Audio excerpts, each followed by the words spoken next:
So hello friends, welcome to learn services. This is Ram Soni. आज हम discuss कर रहे हैं साइबर सिक्योरिटी के बारे में। वह देखिए, इंटरनेट के एरिया में जितनी भी प्रॉब्लम्स होती हैं कहीं ना कहीं वो साइबर सिक्योरिटी से डील की जाती हैं। और साइबर सिक्योरिटी में बहुत सारी चीज़ें आती हैं, जैसे वायरस हो गए, या इसके अलावा वायरस के बहुत सारे टाइप्स होते हैं, उनके बारे में हम लोग डिस्कस करेंगे। इसके अलावा साइबर सिक्योरिटी बहुत प्रकार की और भी होती है, जैसे विशिंग है, स्मिशिंग है, या कोई साइबर थेफ्ट आपसे किया जाए, है ना, वॉर्म है, ट्रोजन हॉर्स है, स्पाईवेयर हैं। इन सभी चीज़ों के बारे में एक एक करके बात करेंगे। Let's talk about everything one by one. तो सबसे इंपॉर्टेंट टर्म होता है साइबर सिक्योरिटी के लिए, दैट्स कॉल्ड वायरस। वायरस की बात करें, वायरस साइबर सिक्योरिटी के लिए सबसे इंपॉर्टेंट टर्म होता है। और वायरस का पूरा नाम भी पूछा जाता है कभी कभी एग्जाम में कि वायरस का पूरा नाम क्या है। तो वायरस को बोलते हैं that's called vital information, that's called vital information resource under seize, vital information resource under seize. तो कभी कभी ये फुल फॉर्म पूछ लिया जाता है, तो ऐसे आप इसको फुल फॉर्म याद रखेंगे। तो वायरस भी बेसिकली एक प्रकार से सॉफ्टवेयर ही होता है, जिसको मैलवेयर कह सकते हैं। इसमें प्रॉपर तरीके से कोडिंग की आती है, इसे मैलिशियस कोड कहते हैं, है ना। तो ये सारी चीज़ें बेसिकली इसमें होती हैं। अब इसमें वायरस में क्या होता है, वायरस में एक फीचर होता है जो अपने आप को बार बार रेप्लिकेट करने का फीचर होता है। वायरस जब भी किसी सिस्टम में जाता है तो यहाँ पर एक प्रॉब्लम ये होती है, इसमें बार बार रेप्लिकेशन होता है। रेप्लिकेशन का मतलब ये है कि उसकी कई सारी कॉपियाँ जनरेट होने लग जाती हैं।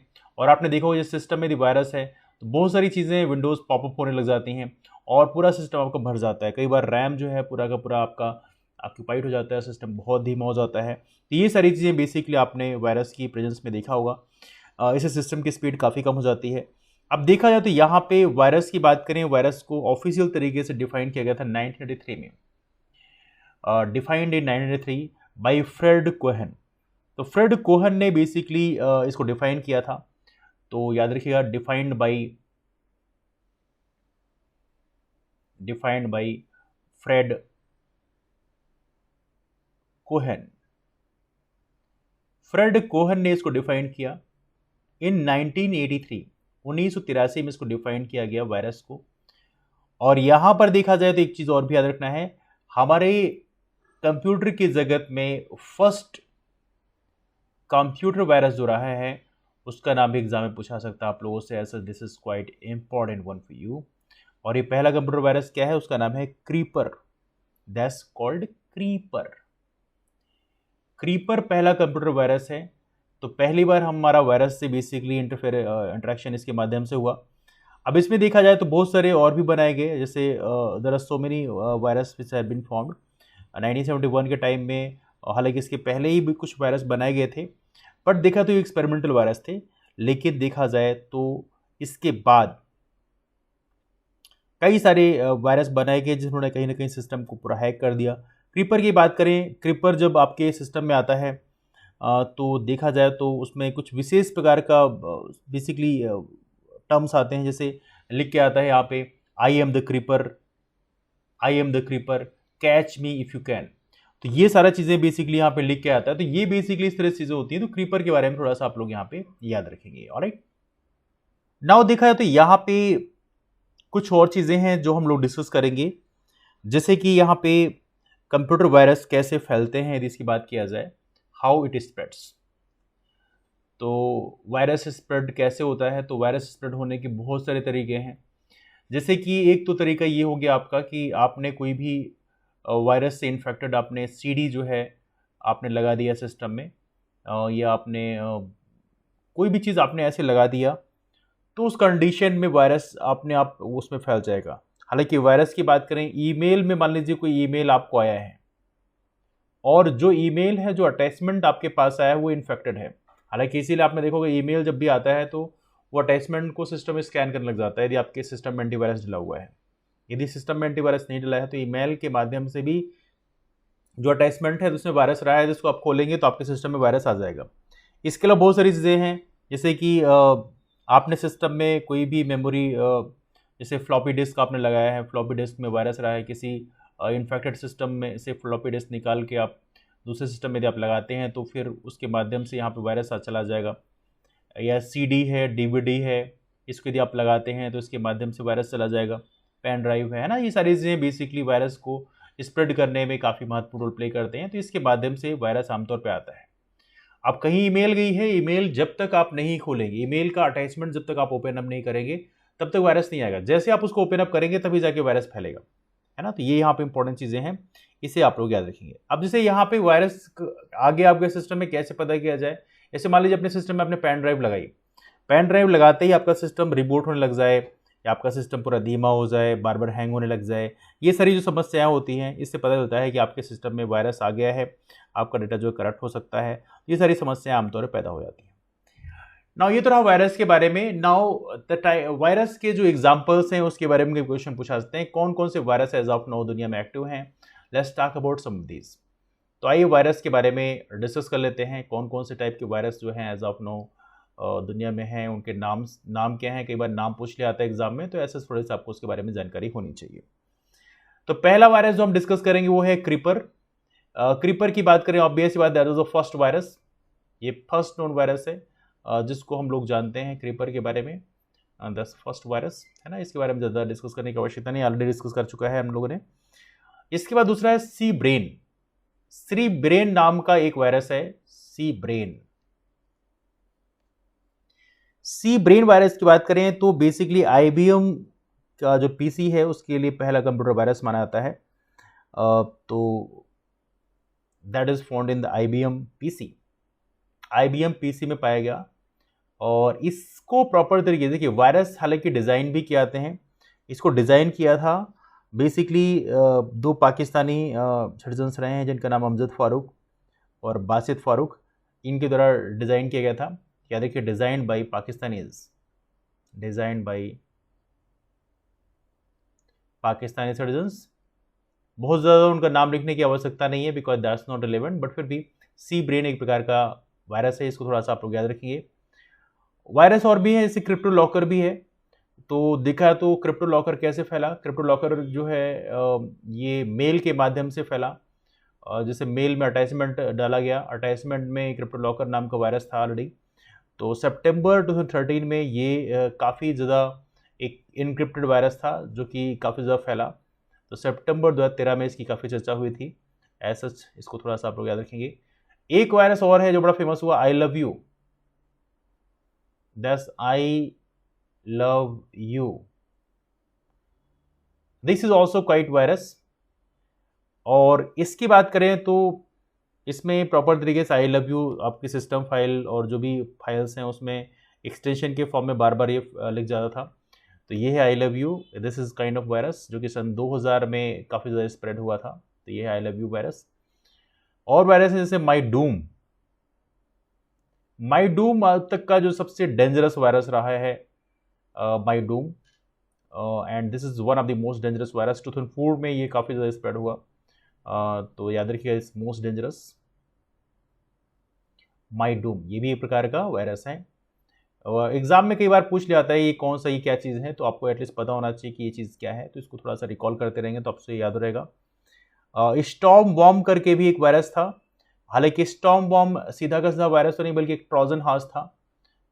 तो ये स्टॉर्म वॉर्म, ट्रोजन हॉर्स क्या होता है देखिए समझिएगा। ट्रोजन हॉर्स का मतलब ये है कि आपके सिस्टम में ये आके बैठ जाता है और आपके सिस्टम की सारी इन्फॉर्मेशन लीक करने लग जाता है।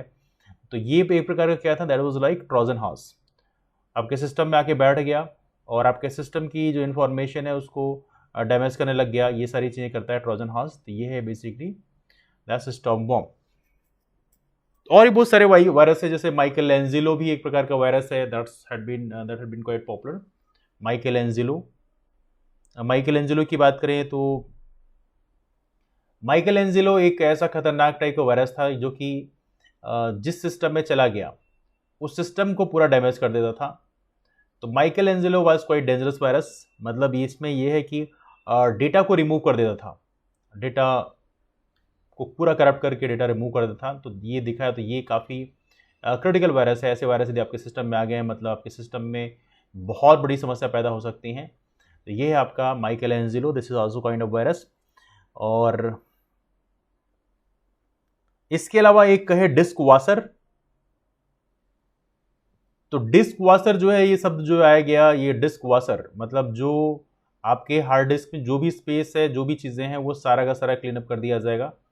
तो डिस्क वॉशर का मतलब ये है कि this is like hard disk जो भी ज़्यादा है वो सारा क्लीन कर देगा। तो क्लीन हार्ड डिस्क, यार we can say damage hard disk, damage hard disk. Hard disk में जो भी चीज़ें हैं वो सारा का सारा क्लीन अप कर देगा या उसको पूरा रिमूव कर देगा। तो ये सारी चीज़ें बेसिकली डिस्क वॉशर था। मैक करके भी एक वायरस है। तो ये कुछ महत्वपूर्ण चीज़ें हैं। या जेरूसलम करके भी एक वायरस बनाया गया था। तो ये सारी चीज़ें बेसिकली बनाई गई थी। एनीवे, तो कुछ महत्वपूर्ण टाइप के वायरस हैं जिनके बारे में आप लोग ध्यान रखेंगे, बिकॉज आमतौर पर वायरस के नाम पूछ लेते हैं एग्जाम में कभी भी। तो एटलीस्ट थोड़ी सी आपको इनके बारे में जानकारी होनी चाहिए।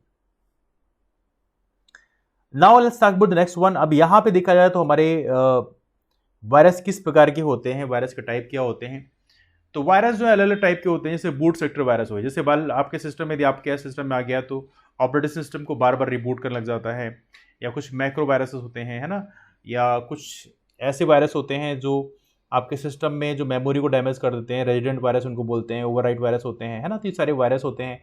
मेलवेयर भी एक प्रकार का मैलिशियस कोड लिखा हुआ एक वायरस होता है ना, सॉफ्टवेयर होता है जिसमें प्रॉपर तरीके से कोडिंग की आती है। तो ये सारी चीज़ें आप लोग याद रखेंगे। नाउ कुछ महत्वपूर्ण टाइप्स ऑफ वायरस यदि हम बात करें उनके बारे में थोड़ा डिस्कस कर लेते हैं, बिकॉज कभी कभी एग्जाम पूछा सकते हैं। If you talk about types of virus, तो कुछ के बारे में हल्का सा डिस्कस कर लेते हैं। टाइप्स ऑफ वायरस में देखा है तो एक तो हो गया, हम बहुत ज्यादा डिस्कस नहीं कर रहे हैं but we will discuss some of these. जैसे मान लीजिए एक हो गया malware, that's called malware. Malware क्या है? मेलवेयर एक प्रकार से मेलिशियस कोड लिखा हुआ सॉफ्टवेयर है ना। ये बेसिकली कंप्यूटर को भी डैमेज करते हैं और नेटवर्क को भी डैमेज करते हैं, है ना। और देखा जाए तो जो यूजर होता है उसके इंफॉर्मेशन के बिना आपके सिस्टम के साथ छेड़खानी करते हैं, तो ये है मेलवेयर। तो कह सकते हैं डैमेजेस, इट डैमेजेस कंप्यूटर, आपके कंप्यूटर को डैमेज करते हैं एंड आपका जो नेटवर्क होता है उसको भी डैमेज करते हैं। ये क्या हो गया आपका मेलवेयर। अब मेलवेयर में बहुत सारे होते हैं मेलवेयर, हालांकि मेलवेयर में बाकी सारी चीजें काउंट के लाती हैं। जैसे वायरस का एक टाइप होता है worm, call that's worm. Worm worm क्या होता है? वॉर्म का मतलब है, इसका फुल फॉर्म भी होता है इसे प्रॉपर तरीके से। वॉर्म मतलब होता है write once, write once, read many, write once, read many, worm. Worm की बात करें, ये भी मलिशियस कोड ही होता है वैसे। और देखा है तो इसमें भी एक प्रॉपर्टी होती है, अपने आप की कॉपी बनाने की प्रॉपर्टी होती है, बहुत तेजी से फैलता है इसमें। लेकिन ये तभी होता है जब सिस्टम ऑनलाइन होता है। तो ड्यूरिंग ऑनलाइन,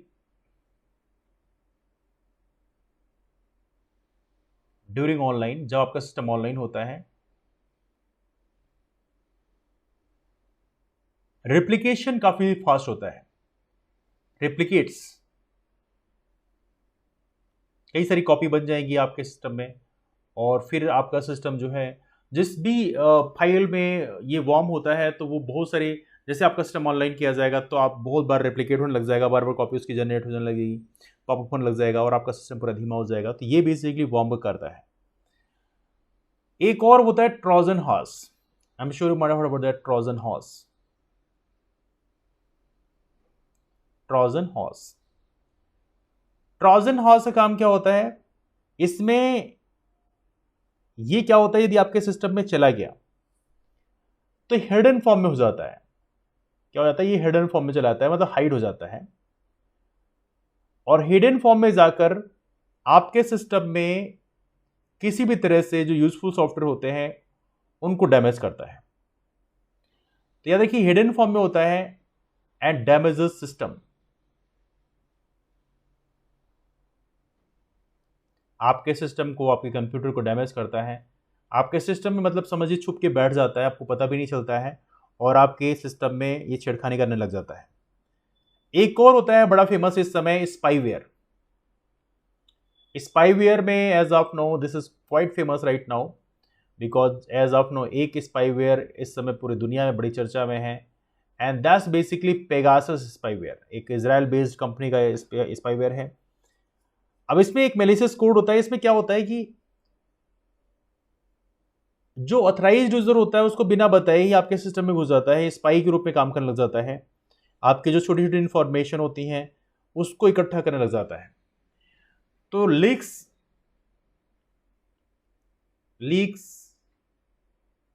पर्सनल इंफॉर्मेशन को यहां पे क्या करता है, लीक करता है, आपके सिस्टम के अंदर स्पाई बन के बैठ जाता है और आपके सिस्टम की इंफॉर्मेशन को लीक करने लग जाता है।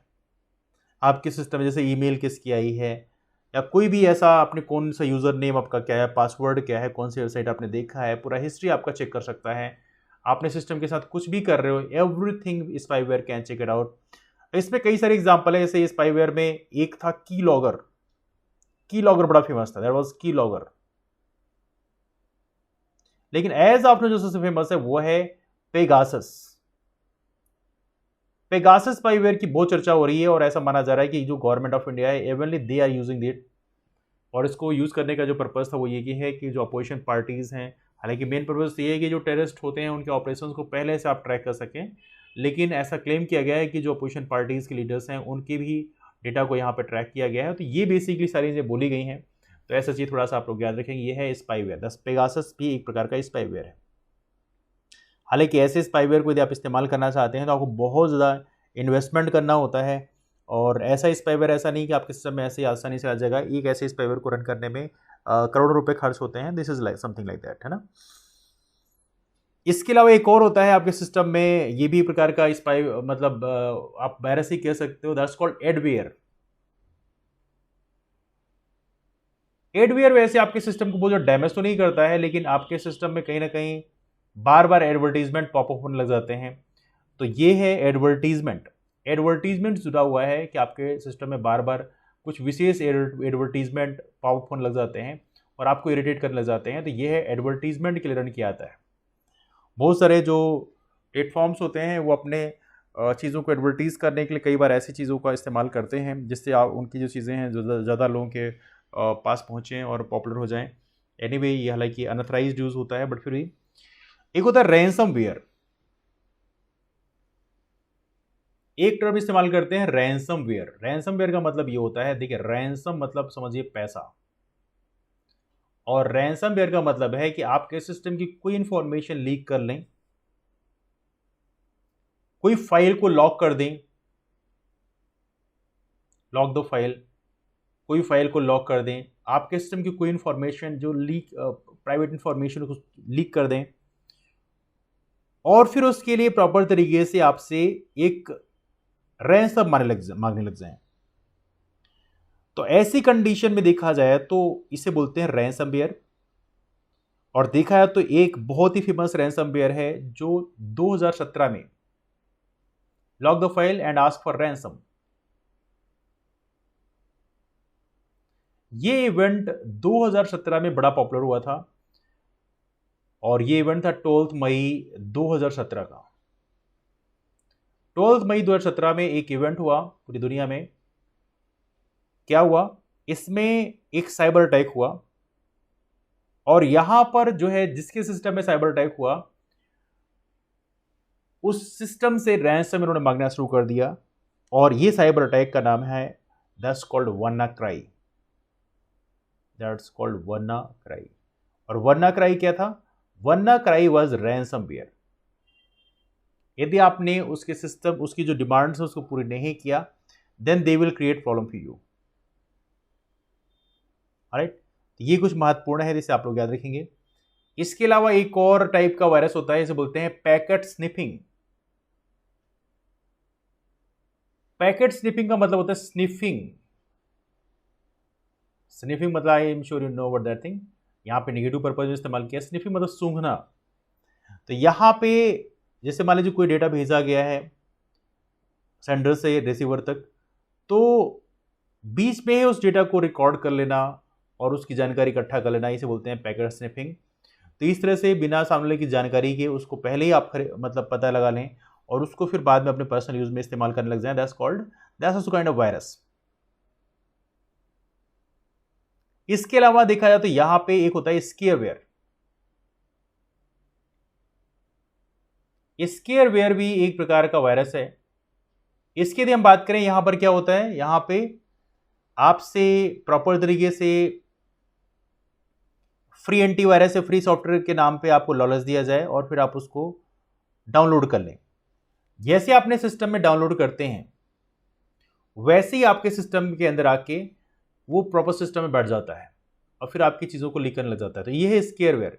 तो स्केयरवेयर ये इस तरह से चीज़ें काम करती हैं। वैसे स्केयर हालांकि टर्म ऐसा होता है जो आपको डराता भी है, तो this is something like that. लेकिन ये फैलता कैसे है, आपको कुछ ऐसी लालच दिया जाए कि हाँ ठीक है आप हमें डाउनलोड कर लो and then after you will get some facilities, ये आपको फ्री में एंटीवायरस मिल जाएगा। इसीलिए कहते हैं अनऑथराइज जो एक्सेस है वो नहीं करना चाहिए, you have to avoid this one. एक और वायरस होता है, इसे बोलते हैं time bomb virus. Time bomb virus की बात करें, ये उस तरह का वायरस होता है जैसे मान लीजिए ये तुरंत तो नहीं लेकिन एक पर्टिकुलर टाइम के बाद में ये एक्टिव हो जाता है, gets active in particular time, gets active in particular time. उस पर्टिकुलर टाइम भी एक्टिव हो जाएगा जैसे टाइम बम काम करता है और फिर आपके सिस्टम को पूरा डैमेज कर देगा। तो ये है बेसिकली टाइम बम वायरस। ऐसे बहुत सारे चीज़ें हैं जैसे साइबर स्टॉकिंग है। साइबर स्टॉकिंग भी एक प्रकार से जैसे किसी को आप टारगेट कर लो फिर उसको बार बार उसके साथ छेड़खानी करो, ये भी प्रकार से, हालांकि बुलिंग है दैट्स डिफरेंट वर्ड बट फिर भी दैट्स इम्पोर्टेंट। तो ये सारी चीज़ों को हमने डिस्कस किया है। This is all we have discussed about the different kind of viruses जिनके बारे में थोड़ा सा आपको पता होना चाहिए। नाउ अब देखा जाए तो अब हम लोग कुछ चीज़ों को डिस्कस करेंगे, जैसे कुछ हमारे यहाँ जो साइबर क्राइम हुए हैं और साइबर क्राइम में कुछ स्पेशल साइबर क्राइम अंजाम दिए गए, उनके बारे में आज हम डिस्कस करेंगे। कुछ टर्मिनोलॉजीज़ हैं जो अपने इससे जुड़ी हुई हैं, उन टर्मिनोलॉजीज़ को भी हम थोड़ा डिस्कस करेंगे बिकॉज यहाँ से क्वेश्चन आमतौर पे एग्जाम में आते हैं। तो today will discuss about that thing as well. अब देखिए यहाँ पे सबसे बेसिक चीज़ है, यहाँ पे कुछ टर्म्स होते हैं जैसे कि एक स्पूफिंग, स्पूफिंग एक टर्म इस्तेमाल करते हैं। द टर्म वी यूज, ये हम टर्म्स डिस्कस कर रहे हैं अब इस समय, साइबर टर्मिनोलॉजी जुड़े हुए टर्म्स, कुछ टर्म्स हैं जिनको हम डिस्कस कर रहे हैं टर्मिनोलॉजीज। इसमें एक टर्म इस्तेमाल करते हैं स्पूफिंग। What is spoofing? देखिए स्पूफिंग में क्या होता है कि एक प्रकार का स्कैम है। स्पूफिंग में क्या करते हैं कि जैसे मान लीजिए आपको बोला जाए कि हाँ हम अमेज़न से कॉल कर रहे हैं और आपसे कुछ इन्फॉर्मेशन मांगी जाए कि हाँ चलो ठीक है आपने क्रेडिट कार्ड का डेटा दो, या आपसे पूछा जाए कि SBI कार्ड से हम आपको कॉल कर रहे हैं और आपका क्रेडिट कार्ड जो है उसमें कुछ समस्याएं हैं, तो उस समस्याओं को हम सॉल्व करने के लिए आपको अपने क्रेडिट कार्ड का नंबर देना होगा और यदि आप नंबर देंगे तो फिर उसको हम सही कर देंगे, है ना।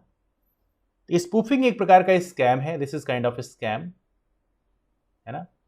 This is kind of scam where criminal, this is kind of scam where criminal ask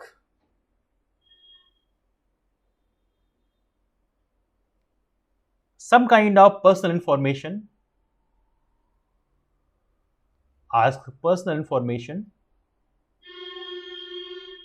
on the behalf of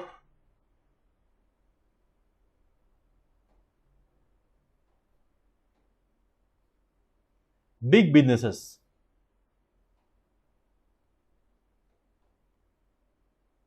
कोई बड़ी बिजनेस कंपनीज हैं उनके नाम पे आपसे कोई इंफॉर्मेशन लेने लग जाए, तो ये चीजें बेसिकली स्पूफिंग में काउंट की जाती हैं। इसके अलावा हमारे यहाँ कुछ और भी साइबर क्राइम हुए जैसे सलामी स्लाइसिंग अटैक, इसे बोलते हैं सलामी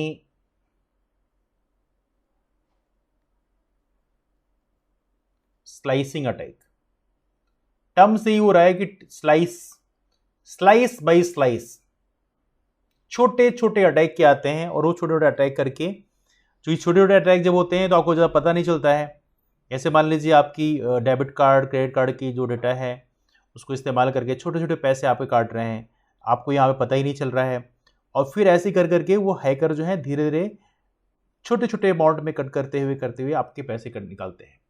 तो सलामी स्लाइसिंग अटैक का मतलब ये है कि स्लाइस फॉर्म में छोटे छोटे अटैक किए जाएं, और छोटे छोटे अटैक कंसिस्टेंट किए जाएं, तो उससे आपको नुकसान किया जाए। देखिए, यदि बड़ा अटैक किया जाएगा तो पता चल जाएगा सामने वाले को कि हाँ ये अटैक हो रहा है, और यदि अटैक के बारे में साइबर पुलिस को इन्फॉर्मेशन दिया तो हो सकता है ट्रैक हो जाएगी वो जगह कहाँ से ये बेसिकली साइबर क्राइम को अंजाम दिया जा रहा है। तो ये लोग क्या करते हैं, स्लाइस अटैक करते हैं, जिसमें आपको बेसिकली बहुत सारी इंफॉर्मेशन तो बेसिकली इकट्ठा यदि बेसिक धीरे धीरे करके अटैक करते हैं, जिससे क्या होता है कि आपको पता ही नहीं चलता बेसिकली ऐसा कोई अटैक आपके ऊपर हो रहा है। हा? इसके अलावा यहां पे तो सलामी स्लाइसिंग अटैक में क्या है, little little small attacks, small theft जो है कंसिस्टेंटली किया जाए, स्मॉल थेफ्ट कंसिस्टेंटली किया जाए, तो इस तरह से आपके इंफॉर्मेशन को पूरा डैमेज, आपका जो बैंक अकाउंट है उसको खाली कर दिया जाए, समथिंग लाइक दैट। तो ये सारी चीज़ें जब की जाती हैं, इसे बोलते हैं दैट्स कॉल्ड सलामी स्लाइसिंग अटैक। तो ये सारी चीज़ें हुई, जैसे एक यहाँ पे एसक्यूएल इंजेक्शन भी हुआ, एसक्यूएल इंजेक्शन। एसक्यूएल इंजेक्शन का मतलब क्या है, इसमें जो भी आपके एप्लीकेशन आपने कोई डाउनलोड कर लिया, तो यहां पे एप्लीकेशन को डाउनलोड करने के बाद में आपका डेटाबेस को हैक किया जाएगा।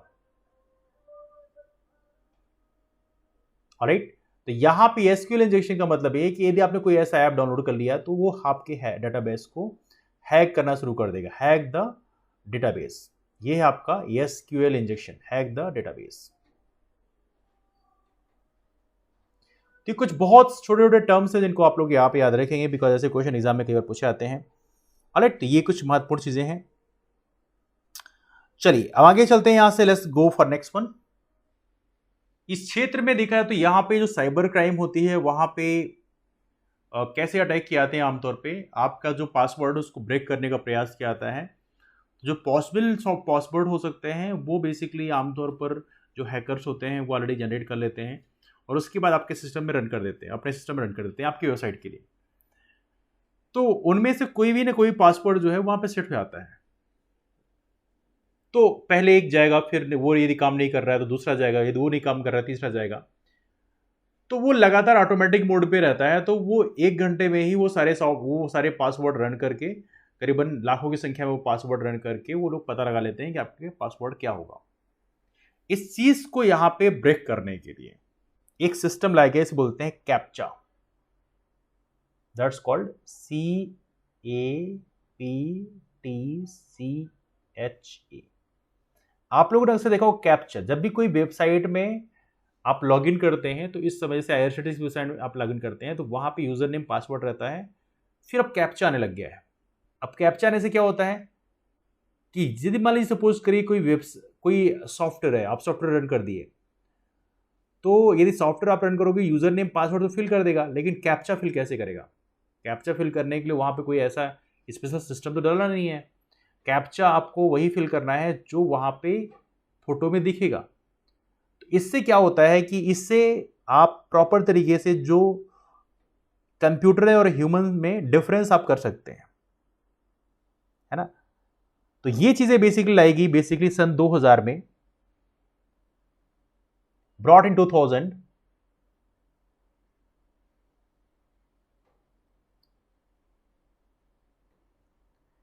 By Luis von Ahn. 3-4 लोगों ने मिलकर काम किया, brought in 2000 by professors of Carnegie university.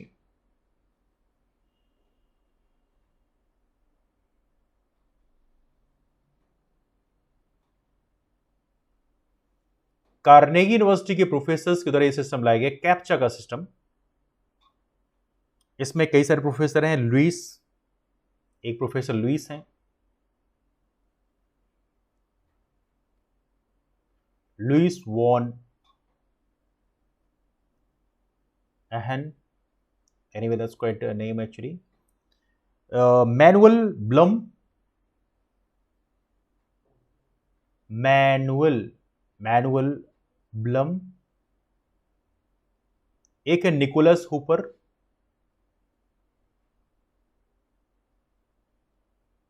हालांकि ये नाम बहुत ज़्यादा याद रखने की आवश्यकता नहीं है, लेकिन फिर भी यदि इन केस पूछ लिया जाए कौन से प्रोफेसर्स हैं तो थोड़ा पता होना चाहिए। और जॉन लैंगफोर्ड, इन 4 लोगों ने मिलकर ये एक नया सिस्टम लाया।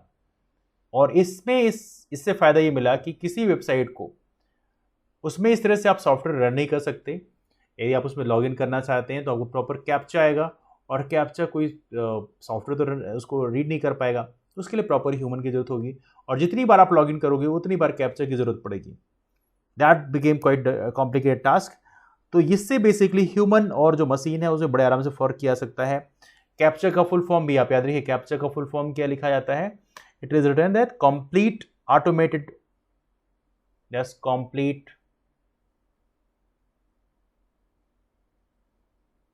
complete automated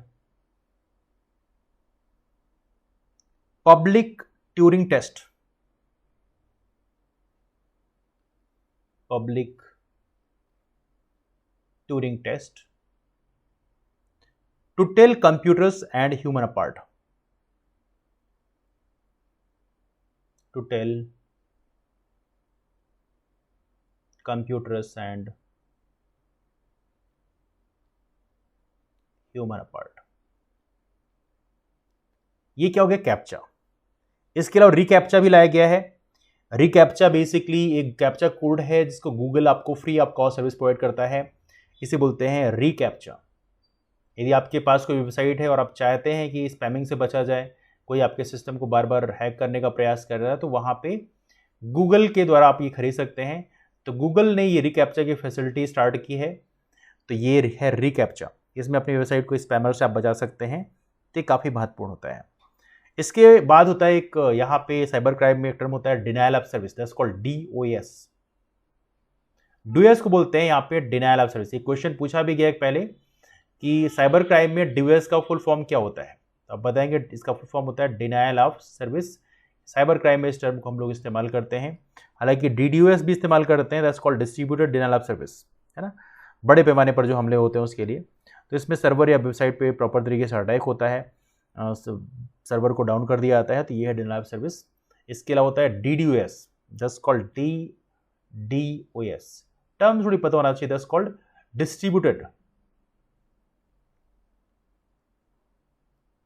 distributed denial of service. ये कुछ महत्वपूर्ण टर्म्स हैं जिनको आप लोग यहाँ पे याद रखेंगे। साइबर क्राइम के क्षेत्र में एक टर्म इससे बहुत ही पॉपुलर चल रहा है, जो आमतौर पे लोग इसको इस्तेमाल भी करते हैं, और इसे बोलते हैं दैट्स कॉल्ड फिशिंग।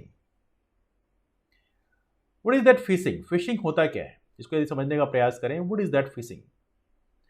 देखिए, फिशिंग में समझना आप लोगों को, फिशिंग एक ऐसा टर्म होता है जो साइबर क्राइम इसके माध्यम से अंजाम दिया जाता है। इसमें क्या होता है कि आपको कोई फेक मैसेज दे दिया जाए, फेक मैसेज आपको कर दिया जाए, हालांकि फेक मैसेज को स्मिशिंग बोलते हैं, वैसे SMS यदि कोई किया जाए तो आपको फेक मैसेज कर दिया जाए या फेक ईमेल किया जाए। फेक मैसेज और ईमेल करके आपको प्रॉपर तरीके से आपकी जो सीक्रेट इंफॉर्मेशन है उसकी लीक करवा ली जाए। फेक मैसेज या फेक ईमेल दिया गया एंड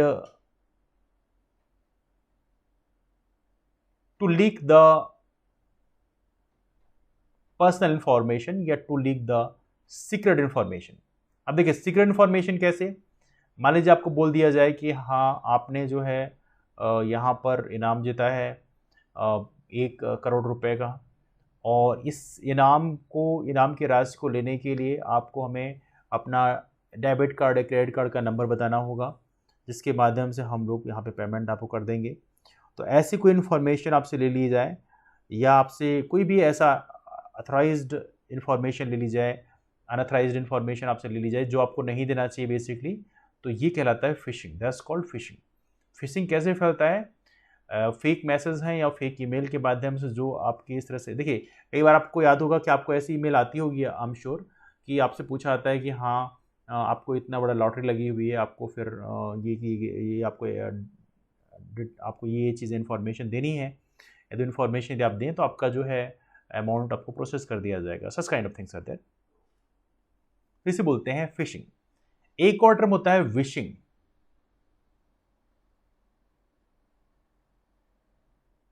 एक और टर्म होता है, इसे बोलते हैं विशिंग। विशिंग में क्या होता है कि विशिंग में प्रॉपर तरीके से आपको कॉल की जाती है, फेक कॉल की जाती है। और fake call I am sure आपको पहले भी आई होगी। आपको कॉल आएगी, पूछा जाएगा आप लोगों से कि आप जो है फ़ोन पे चलाते हैं, गूगल पे चलाते हैं, या ऐसा कुछ बन के आपको फ़ोन किया जाएगा कि जो आपको लगेगा कि हाँ आपको कोई क्लोज रिलेटिव है, और बन के आपको कॉल किया जाएगा। जब कॉल किया जाएगा एंड जैसे मान लीजिए सपोज करिए आपको कॉल किया गया, समबडी से call you and then after this said कि आप मुझे पहचाने नहीं किया, और बोला कि आप जो हैं हो सकता है कोई क्लोज रिलेटिव, जो भी आपको समझ में आए, एंड देन से हाँ हाँ एग्जैक्टली एग्जैक्टली। फिर आपसे इन्फॉर्मेशन लिया जाएगा कि हाँ फ़ोनपे का ये नंबर है और ये जो इन्फॉर्मेशन हमें चाहिए, आप फ़ोनपे का नंबर दीजिए, वहाँ पे आपको कुछ अमाउंट ट्रांसफ़र करना है या आपसे ट्रांसफ़र करवाना है, या कुछ पैसे आपसे मांग लिए जाएंगे, आप उस इन्फॉर्मेशन को, आप उस पैसे को आप उनको दे देंगे। जिस तरह से फेक कॉल के माध्यम से जो इलीगल इन्फॉर्मेशन ली जाती है, इलीगल तरीके से आपसे पैसे लूटे जाते हैं, इसे बोलते हैं दैट्स कॉल्ड विशिंग। विशिंग जो क्राइम अंजाम दिया जाता है कॉल के माध्यम से, फिशिंग जो है ये फेक ईमेल के माध्यम से अंजाम दिया जाता है। तो दोनों के बारे में एग्जाम में कई क्वेश्चन पूछाता है, इसको थोड़ा सा आप लोग यहाँ पे याद रखेंगे, ठीक है। चलिए, साइबर क्राइम के क्षेत्र में कुछ शॉर्ट टर्म इस्तेमाल किए जाते हैं, जस्ट कॉल्ड हैकिंग। हैकर्स होते हैं, हैकर्स का काम क्या होता है इसके बारे में आज हम डिस्कस करेंगे। हैकर्स कौन कौन से काम करते हैं, let's talk about this one. तो हैकर्स कितने प्रकार के होते हैं इसके बारे में डिस्कस करेंगे। तो हैकर का मेन काम क्या होता है, आपके सिस्टम की इंफॉर्मेशन को हैक कर लिया जाए। तो हैकर तीन प्रकार के होते हैं मोस्टली। इसमें बेसिकली एक हो गया आपका वाइट हैट हैकर्स। पहला जो टाइप हो गया इसे बोलते हैं white hat hackers. White hat hackers का मतलब क्या होता है, वाइट हैट हैकर्स का मतलब होता है दैट्स बेसिकली एथिकल हैकर्स। आप लोगों ने सुना होगा दैट्स कॉल्ड एथिकल हैकर्स, जो कि गवर्नमेंट के द्वारा जो किया जाता है या समथिंग लाइक दैट। इसमें आपकी जो इन्फॉर्मेशन जो चुराई जाती है, लीक कराई जाती है, उसका पर्पज़ ये नहीं होता है कि आपको डैमेज किया जाए। इसका पर्पज़ ये होता है दैट्स क्वाइट एथिकल। इसको एथिकल बोला भी जाता है वाइट हैट हैकर्स को। मतलब ये क्रिमिनल एक्टिविटीज़ वाले नहीं होते हैं, ये एथिकली जो सही लोग होते हैं वो होते हैं। तो हैकर जो है आपके नेटवर्क को या आपके सिस्टम को हैक करने के बाद में वो जो डेटा चोरी किया जाता है उसको सही जगह इस्तेमाल किया जाता है ना। They are ethical hackers. The second one is that's called black hat hackers. That's called black hat hackers.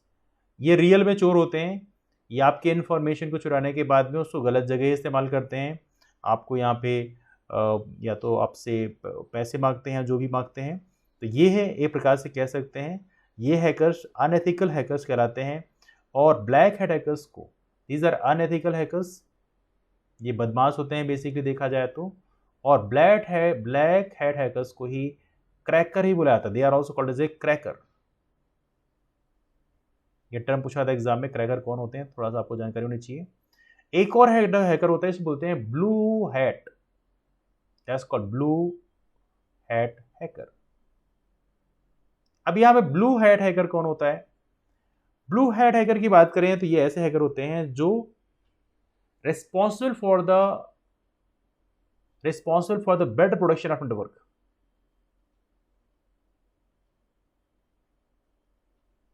For the security of network. आपके नेटवर्क की सिक्योरिटी बनाए रखने के लिए ब्लू हैट हैकर्स काम करते हैं। तो ये भी एक प्रकार से कह सकते हैं कि ये नेगेटिव सेंस में नहीं माने जाते हैं, है ना। ये कुछ महत्वपूर्ण चीजें हैं जिनको आप लोग याद रखेंगे। इसके अलावा कुछ और टर्म इस्तेमाल करते हैं आप यहाँ पर टर्मोलॉजीज में। जैसे एक टर्म और इस्तेमाल करते हैं स्पैम। स्पैम को डिस्कस नहीं किया है, स्पैम लिख लीजिए कहीं पे। आई एम श्योर स्पैम आप जानते होंगे स्पैम क्या होता है। स्पैम का मतलब होता है कि आपको कोई मेल बार बार भेज जाए या कोई एसएमएस आपको बार बार भेजा जाए, स्पैमिंग कर दी जाए। ऑलराइट, तो ये मतलब कह सकते हैं अनडिजायर्ड ईमेल, और वो बार बार भेजा जाए, अनडिजायर्ड फ्रिक्वेंट ईमेल जिसकी जरूरत नहीं है, तो ये इसे बोलते हैं दैट्स कॉल्ड स्पैमिंग। जैसे बहुत सारी खासतौर से एडवर्टीजमेंट जो एजेंसीज होती हैं वो इस तरह से काम करती हैं, स्पैमिंग करने लग जाती हैं, एंड दैट्स क्वाइट इरिटेटिंग। इसके अलावा एक और टर्म इस्तेमाल करते हैं आप लोग जो है कभी कभी इस्तेमाल करते हैं ट्रैश। ट्रैश की बात करें, जो भी मेल डिलीट करते हैं आप वो ट्रैश फोल्डर में चला जाता है ना। तो कुछ महत्वपूर्ण चीज़ें हैं जिनको आप लोग याद रखेंगे, this is also quite important. एक टर्म इस्तेमाल करते हैं आप लोग, कुकीज़। कुकीज़, कुकीज़ क्या होते हैं? इसमें देखें तो एक प्रकार से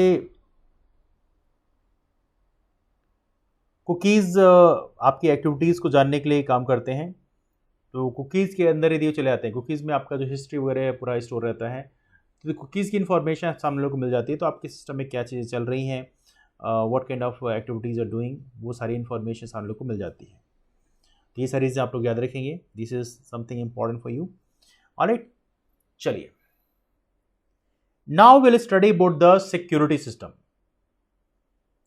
अब एक पॉइंट होता है कंप्यूटर में सिक्योरिटी बढ़ाने के लिए हम लोग क्या क्या काम करते हैं, उसके बारे में ज़रा थोड़ा डिस्कस कर लेते हैं। तो कंप्यूटर को सिक्योर करने के लिए, कंप्यूटर की सिक्योरिटी को बेहतर करने के लिए कौन कौन से स्टेप ले आते हैं, ज़रा इसके बारे में एक जानकारी इकट्ठी करते हैं। तो देखिए बहुत सारी चीज़ें होती हैं, जैसे एक तो एंटीवायरस हो गया। कंप्यूटर सिक्योरिटी को जब आप बेहतर करना चाहते हैं तो प्रॉपर तरीके से अपने सिस्टम में आप एंटीवायरस का इस्तेमाल करें। आपके सिस्टम में कोई वायरस ना आए, यदि वायरस नहीं आएगा तो डेफिनेटली आपका सिस्टम में किसी भी तरह की समस्याएं नहीं होंगी। दूसरी बात, एक टर्म इस्तेमाल करते हैं पैच। पैच क्या होता है? पैच बेसिकली जो सॉफ्टवेयर कंपनीज होती हैं वो अपने सॉफ्टवेयर को सही करने के लिए समय समय पर कुछ अपडेट करते हैं। आपने देखा होगा कुछ अपडेट होते हैं समय समय पे सॉफ्टवेयर में, और आपको बोला जाता है कि आपने सिस्टम को अपडेट कर लें। तो पैचेस डाले जाते हैं बार बार कि आपके कोई भी हैकर है वो आपके उस सिस्टम की इंफॉर्मेशन को हैक ना कर ले। तो समय समय पे इस तरह से कुछ अपडेट जो डाले जाते हैं उसे बोलते हैं पैच। तो आप लोगों ने अक्सर देखा होगा यदि कोई भी आपने सॉफ्टवेयर आप इस्तेमाल करते हैं अपने सिस्टम में, तो वहाँ पे समय समय पे अपडेट मांगता है। इवन आपने मोबाइल में जो ऐप्स इस्तेमाल करते हैं वहाँ पे समय समय पे अपडेट मांगता है। तो वो जो अपडेट डाले जाते हैं उसे पैचेस बोलते हैं एक्चुअली, ठीक है। इसके अलावा एक और चीज़ें होती हैं, टर्म इस्तेमाल करते होंगे, आपने सुना होगा encryption. That's called encryption. Encrypted message आपने सुना होगा, व्हाट्सएप में आपने सुना होगा अक्सर कि आपका message end to end encrypted होता है। तो ये इनक्रिप्शन क्या होता है? What is encryption? देखिए इनक्रिप्शन में ये होता है कि ऐसे मान लीजिए आपने कोई मैसेज भेजा है, तो जो ओरिजिनल मैसेज है, ये जो आपको ओरिजिनल मैसेज है, ये ओरिजिनल मैसेज ऐसे ऐसे ना दिखाई दे। ये ओरिजिनल मैसेज बाद में कोडेड मैसेज के फॉर्म में कन्वर्ट हो जाता है। अब कोडेड मैसेज है, तो कोडेड मैसेज तो कोई देखेगा तो उसके समझ में भी नहीं आएगा, बिकॉज दैट्स कोडेड फॉर्म। तो ओरिजिनल मैसेज को कोडेड मैसेज में कन्वर्ट करने का जो सिस्टम होता है इसे बोलते हैं इनक्रिप्शन, ठीक है। अब इसमें ओरिजिनल मैसेज तो प्लेन टेक्स्ट में होता है, ओरिजिनल मैसेज तो प्लेन टेक्स्ट में होता है, मतलब this is like plain text. यदि आपने लिखा है कि आज हमने खाने में क्या खाया है, तो ये प्लेन टेक्स्ट लिखेगा। लेकिन जो कोडेड मैसेज होगा ये प्लेन टेक्स्ट नहीं होता है, इसको कोई भी इतना आसानी से पढ़ नहीं सकता है। इसे बोलते हैं cipher text, that's called cipher text. तो जब भी कोई चीज इनक्रिप्टेड होती है तो वहां पे ओरिजिनल मैसेज को कोडेड मैसेज में कन्वर्ट कर दिया जाता है और उसे सेंडर साइड में भेज दिया जाता है, ठीक है। अब देखिए वापस से इनक्रिप्शन भेजा गया, फिर उसको वहां पे क्या किया जाएगा? डिक्रिप्ट किया जाएगा। That is called decryption, that is called decryption. तो यहां से इनक्रिप्ट करके भेज दिया जाए, फिर सामने वाला जो उसको डिक्रिप्ट करेगा, तो वहां पे क्या होगा? डिक्रिप्ट में जो रिसीवर साइड है वहां पर क्या किया जाएगा? जो प्लेन टेक्स्ट है, ओरिजिनल जो मैसेज है, सॉरी आपका जो कोडेड मैसेज है साइफर टेक्स्ट, कोडेड मैसेज को प्रॉपर तरीके से आप एक ओरिजिनल मैसेज के फॉर्म में कन्वर्ट कर दें। तो ये चीजें बेसिकली यहां पे की जाती हैं, मतलब जो साइफर टेक्स्ट है उसको प्लेन टेक्स्ट में कन्वर्ट कर दिया जाए, तो ये डिक्रिप्शन के माध्यम से होता है। तो ये काफी टेक्निकल चीजें होती हैं। तो ये है आपका इनक्रिप्शन एंड फिर रहा आपका डिक्रिप्शन। तो इसको थोड़ा सा जानकारी होनी चाहिए। कई बार पूछा सकता है कोडेड मैसेज क्या बोलते हैं, तो याद रखिए साइफर टेक्स्ट बोलते हैं, ठीक है। चलिए, तो क्रिप्टोग्राफी में इनक्रिप्शन और डिक्रिप्शन दोनों कराए जाते हैं, इसे बोलते हैं क्रिप्टोग्राफी। तो क्रिप्टोग्राफी यदि कराया जाए तो क्रिप्टोग्राफी में जो डेटा होता है उसको लीक करने के चांसेस कम होते हैं, ये इसका बड़ा बेनिफिट होता है। तो दैट्स कॉल्ड क्रिप्टोग्राफी। तो क्रिप्टोग्राफी में क्या हो गया? क्रिप्टोग्राफी में इनक्रिप्शन और डिक्रिप्शन दोनों का कॉम्बिनेशन आपको देखने को मिलता है, इसे बोलते हैं cryptography, encryption and decryption. I am sure you got the point what I am saying. तो इनक्रिप्शन डिक्रिप्शन क्रिप्टोग्राफी में दोनों चीजें आपको देखने के लिए मिलती है। ऑलराइट, चलिए अब बात करते हैं पासवर्ड की, बात करते हैं। अब पासवर्ड भी कई प्रकार के होते हैं। अभी ऑलमोस्ट आपने कई प्रकार के पासवर्ड सुने होंगे। जब आप पासवर्ड बनाते हैं तो पासवर्ड में अक्सर आप जब पासवर्ड बनाते हैं, जैसे मान लीजिए जीमेल में आप लॉग इन कर रहे हैं या अभी जीमेल में आपने अपना यूजर आईडी पासवर्ड बना रहे हैं, तो पासवर्ड बनाते वक्त दो प्रकार के पासवर्ड, जैसे मान लीजिए एक होता है वीक पासवर्ड, एक होता है स्ट्रॉन्ग पासवर्ड। तो वीक पासवर्ड में नंबर अल्फाबेट दोनों कॉम्बिनेशन होता है, स्ट्रॉन्ग पासवर्ड में नंबर अल्फाबेट और साथ में स्पेशल सिंबल भी कॉम्बिनेशन में आता है। तो ये सारी चीज़ें बेसिकली पासवर्ड को वीक और स्ट्रॉन्ग बनाते हैं। आमतौर पर पासवर्ड को चेंज करते रहना चाहिए, बिकॉज कई बार पासवर्ड जो है यदि इन केस हैक हो गया तो फिर आपको फिर दिक्कतें आ सकती हैं। तो सारी चीज़ें आप लोग याद रखेंगे। यहां पर एक टर्म इस्तेमाल किया जाता है फ्रीक्वेंटली, दैट्स कॉल्ड फायरवॉल। इसके बारे में डिस्कस किया आप लोगों से, फायरवॉल।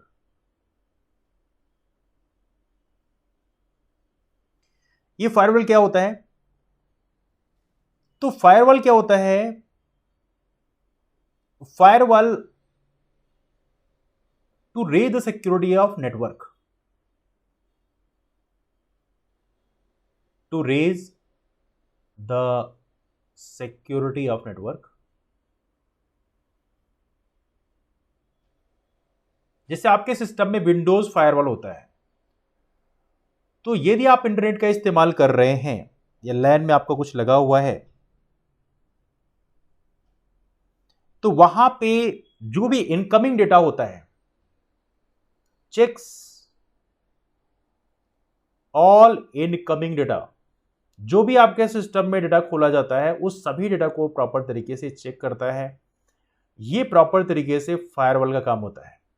यदि वो डेटा सही है तो ठीक है, अदरवाइज सिस्टम को बेसिकली आपको इन्फॉर्म कर देगा कि ये चीज़ें नहीं खोलना चाहिए आप लोगों को। तो ये सारी चीज़ें इंश्योर करने का काम ये करता है। इवनली आपके यूजर नेम पासवर्ड को सिक्योर करने, secures user name and password, आपकी यूजर नेम और पासवर्ड को सिक्योर करने का काम भी बेसिकली फायरवॉल करता है। तो इस प्रकार से फायरवॉल काफ़ी इंपॉर्टेंट सिस्टम होता है। ये आपके सिस्टम की सिक्योरिटी को काफ़ी ज़्यादा बढ़ाता है। That's quite important for you. ठीक है, तो इसके बारे में थोड़ा सा आप याद रखें। फायरवॉल ये टर्म भी कई बार इस्तेमाल किया जाता है, अक्सर एग्जाम में पूछा भी जाता है इसके बारे में एग्जाम में, तो इसको थोड़ा सा आप लोग याद रखेंगे। नाउ देखा है तो भारत में इस क्षेत्र में क्या क्या काम किए गए, डिफरेंट पॉलिसीज लाई गई हैं, जरा उनके बारे में डिस्कस करते हैं। बिकॉज जो आईटी एक्ट हमारे देश में एज ऑफ नाउ है, जो प्रभावी है, वह है IT act 2000, information technology act आप बोल सकते हैं, that's called IT act 2000, IT act 2000। तो यूनाइटेड नेशंस जनरल असेंबली की यदि हम बात करें, वहां पे प्रॉपर तरीके से United Nations commission on international trade law, उसके हिसाब से कुछ प्रोविजंस लाए गए हैं इंफॉर्मेशन टेक्नोलॉजी के लिए। उनको प्रॉपर तरीके से हमारी जो पार्लियामेंट है उसको उधर रेटिफाई किया गया, और इसको रेटिफाई करने के बाद में बेसिकली ये जो रेटिफाई सारी चीज़ें की गई, तो 17 अक्टूबर 2000 को प्रॉपर तरीके से सारी चीज़ें पारित हुई। इस आईटी एक्ट में देखा जाए तो यहाँ पे 13 चैप्टर्स हैं।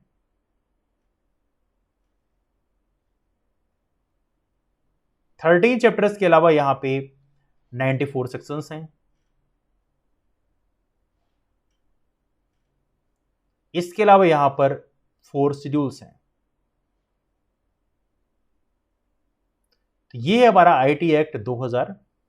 इसमें कई सारी चीजें हैं, जैसे आप लोगों ने देखा होगा कि इलेक्ट्रॉनिक जो रिकॉर्ड्स हैं, आपने इलेक्ट्रॉनिक सिग्नेचर कर दिया है, वो उसकी वैलिडिटी है या नहीं है, ये प्रॉपर तरीके से यहाँ पे इंश्योर की गई है। तो जैसे यहाँ पे जो सेक्शन 3 है, सेक्शन 3 में जो आपकी इलेक्ट्रॉनिक सिग्नेचर होता है उसकी जो वैलिडिटी होती है उसको इंश्योर करता है कि यस ये वैलिड है, उसको लीगल बनाता है। वैलिडिटी ऑफ इलेक्ट्रॉनिक सिग्नेचर, यदि कोई ई सिग्नेचर आप करते हैं तो वो भी प्रॉपर तरीके से वैसे ही वैलिड है जैसे आप जनरल सिग्नेचर करते हैं। तो ये बेसिकली यहाँ पर इस एक्ट के माध्यम से चीज़ें इंश्योर की गई हैं। तो ये बहुत सारी चीज़ें यहाँ पे इस एक्ट के माध्यम से ऐड की गई हैं। ऑलराइट, इसके अलावा देखा जाए तो यहाँ पे कुछ प्रोविजंस भी डाले गए हैं कि यदि आपने किसी भी तरह से कोई अपराध किया है तो वहाँ पे क्या पनिशमेंट आपको दिया जाएगा। जैसे 3 साल तक की सज़ा हो सकती है, 2 लाख से या 5 लाख तक का जुर्माना हो सकता है। तो ये सारी चीज़ें बेसिकली इसमें प्रॉपर तरीके से बताई गई हैं। यदि आपने किसी भी तरह से सेक्शन 66 की बात करें, सेक्शन 66 काफ़ी इंपॉर्टेंट है। साइबर क्राइम से जुड़ा हुआ कोई भी यदि आप कमिटमेंट करते हैं तो वहाँ पे आपको पनिशमेंट दिया सकता है। या इवनली सेक्शन 67 काफ़ी इंपॉर्टेंट है। सेक्शन 67 में क्या होता है, कई बार लोग गलतियां करते हैं कि किसी का मूव पिक्चर, किसी की पिक्चर को चेंज कर देते हैं, या उसमें कोई भी कुछ सेक्सुअल कंटेंट ऐड कर देते हैं। तो यदि ऐसा कुछ करते हैं इलेक्ट्रॉनिक फॉर्म में तो उसके लिए पनिशमेंट का प्रोविज़न रखा गया है। तो यहाँ पे कह सकते हैं कि इलेक्ट्रॉनिक तरीके से यदि आप किसी की ऐसे कुछ डैमेज करते हैं तो उस कंडीशन में पनिशमेंट रखा गया है। तो 3 साल से 3 साल तक की सज़ा हो सकती है, या 5 लाख तक का जुर्माना हो सकता है ना। तो यहाँ पे यदि आपने किसी का मोफ्ड पिक बनाई है या कुछ ऐसा काम किया है जो उसमें कह सकते हैं कि सेक्सुअल आपने तरीके का आपने क्राइम किया है, तो उस कंडीशन में यहाँ पर मोफ्ड पिक बनाने के लिए आपको पनिशमेंट दे सकते हैं। और पनिशमेंट काफ़ी बड़ा पनिशमेंट होता है, अप टू 3 ईयर्स, 3 साल तक का पनिशमेंट हो सकता है। और इवनली यहाँ पे 5 लाख तक का जुर्माना हो सकता है। That's quite big one. तो ऐसी कोई गलतियाँ जो हैं लोग करते हैं तो उस कंडीशन में पनिशमेंट दिया सकता है। ठीक है, तो सेक्शन 67 में इसी से जुड़े हुए कुछ प्रोविजंस यहाँ पे लिखे हुए हैं। सेक्शन 66 साइबर क्राइम के बारे में बात करता है। तो ये सारी चीज़ें आप लोग यहाँ पे याद रखेंगे। बहुत ज़्यादा यहाँ पे सेक्शंस तो आपसे पूछे नहीं जाएंगे, बिकॉज सेक्शंस याद करना दैट्स क्वाइट कॉम्प्लिकेटेड टास्क। तो इसको थोड़ा सा आप याद रखें। नाउ समय से पे आईटी एक्ट में संशोधन भी किए गए हैं। जैसे यदि हम प्रेजेंट टाइम की बात करें तो आईटी एक्ट में संशोधन किया गया है और अभी आईटी एक्ट में अमेंडेड एक्ट आया है। आईटी एक्ट नया आया है जो है आईटी एक्ट 2008 में इसे प्रॉपर तरीके से क्या हुआ, 2000 वाले एक्ट में यहाँ पर अमेंडमेंट हुआ। तो ये कैसा एक्ट है, ये अमेंडेड एक्ट है। ये थोड़ा सा आप लोग याद रखें, 10 अमेंडेड एक्ट। इसके बाद फिर से वापस से इसमें संशोधन किए गए। सन 2011 में फिर से थोड़ा संशोधन किए गए, फिर सन 2018 में संशोधन किए गए, है ना। तो as of now IT act में, आईटी एक्ट का मेन एक्ट 2000 है, लेकिन इसे वापस से आईटी एक्ट 2018 लाया गया जिसमें कुछ अमेंडमेंट फर्दर किए गए। तो इस तरह से समय समय पर संशोधन किए जाते रहते हैं। तो कुछ महत्वपूर्ण चीज़ें आप लोगों को आईटी एक्ट के बारे में याद रखना है, that's quite important for you, है ना। चलिए कुछ महत्वपूर्ण इवेंट्स और डिस्कस कर लेते हैं। आईटी बेसिकली साइबर क्राइम के क्षेत्र में कुछ महत्वपूर्ण जो क्राइम पनिशमेंट दिए गए। बेसिकली अभी हाल ही में देखें तो मुंबई में शिवसेना जो नेता थे बाल ठाकरे, उनके खिलाफ कमेंट करने पर कुछ गर्ल्स को बेसिकली वहाँ पे गिरफ्तार कर लिया गया था। तो ये मामले थे। तो कई बार ऐसे, हालांकि ऐसे जो चीज़ें हैं वो बेसिकली इसके अंतर्गत नहीं आते हैं, कुछ चीज़ों को रद्द कर दी गई हैं यदि आप पब्लिकली कैसे कमेंट करते हैं, बशर्ते ये है कि वो कुछ ऐसा कॉम्प्लिकेशन ना क्रिएट करे, है ना। तो वैसे मामले यदि आते हैं तो उस कंडीशन में कुछ चीज़ें हैं। इवनली देखा जाए तो यहाँ पे आईटी एक्ट में, आईटी एक्ट 2000 में जो 66A है,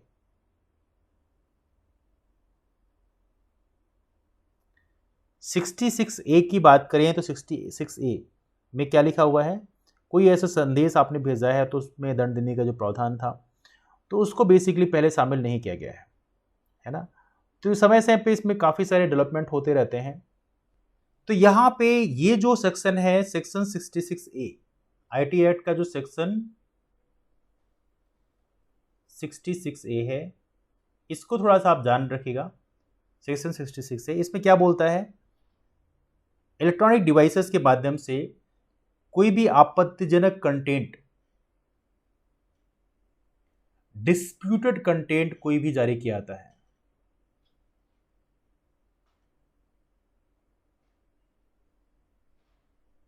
थ्रू इलेक्ट्रॉनिक डिवाइसेस,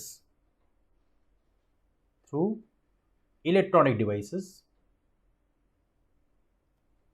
तो यहां पे पनिशमेंट का जो प्रोविजन है वो यहां पे दिया गया था। सेक्शन 66A में अब देखा तो यहां पे सेक्शन 66 के अंतर्गत ही बहुत सारे लोग गिरफ्तार किया गया, जैसे शिवसेना नेता बाल ठाकरे के खिलाफ कमेंट करने पर गिरफ्तार कर लिया गया, समथिंग लाइक दैट। और यहां पे 5 लाख रुपए तक का जुर्माना हो सकता है, 3 साल तक की सजा हो सकती है। तो यहां पे समझना है इस प्रोविजन को सुप्रीम कोर्ट